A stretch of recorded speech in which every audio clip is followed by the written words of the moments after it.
آج کل تعلیمی اداروں میں ایک اہم مسئلہ پیش آ جاتا ہے جو کہ شرعاً جائز بھی نہیں اور ادارہ والوں کی مجبوری بھی ہے، اس لیے اس کے متعلق کچھ تفصیل عرض کی جائے گی اور جو جواز کی صورت ہے وہ بھی انشاءاللہ تعالیٰ بتائی جائے گی۔ وہ اہم مسئلہ یہ ہے کہ ادارہ والے کسی استاذ کو ٹیچر رکھتے ہیں، استاذ رکھتے ہیں، تو اس کے ساتھ یہ معاہدہ ہوتا ہے کہ تعلیمی دورانیہ آپ نے پورا کرنا ہے، اور اگر اس وقت سے پہلے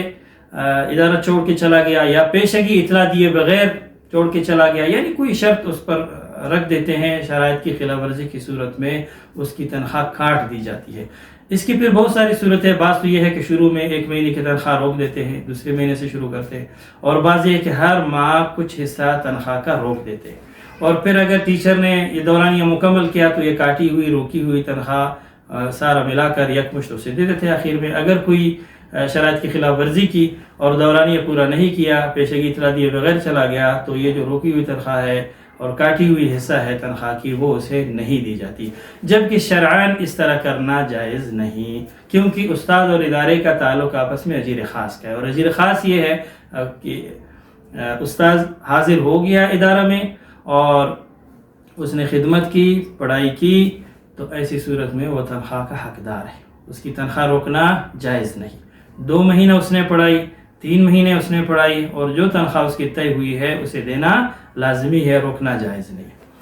لیکن اس میں ظاہر ہے ادارے کا بھی نقصان ہے، بچوں کا بھی نقصان ہے، اساتذہ بس اوقات پابندی نہیں کرتے، جہاں دل چاہا ادارہ جوڑ کے ادھر ہی چلا گیا، تو اس میں نقصان، اس کا بھی حل کیا ہے، تدارک کیا ہے، کیسے کرے کہ ادارہ کا اور بچوں کا بھی فائدہ ہو اور استاد بھی پابند رہے اور شرعاً جائز بھی ہو۔ اس کا آسان طریقہ یہ ہے کہ شروع سے ہی جب پہلی بار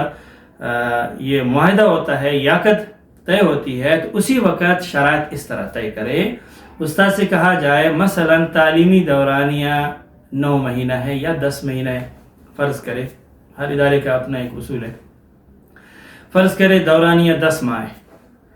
استاد سے اس طرح بات طے کریں کہ اگر آپ نے 10 ماہ مکمل کیا تو ماہانہ آپ کی تنخواہ 10,000 روپے ہے، یا 15,000 یا 20,000 جو بھی ہو،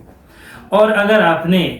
10 ماہ مکمل نہیں کی، تعلیمی دورانیہ مکمل نہیں کیا، تو آپ کی تنخواہ ماہانہ 7,000 ہے۔ اب دیکھیں 2 باتیں، 2 اجرت، اس کے بعد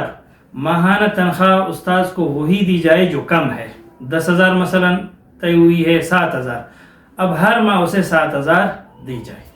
پھر اگر اس استاد نے وہ دورانیہ مکمل کیا، شرائط پر پوری طریقے سے عمل کیا، پھر اگر استاد نے یہ دورانیہ مکمل کیا، شرائط پر عمل کیا، تو پھر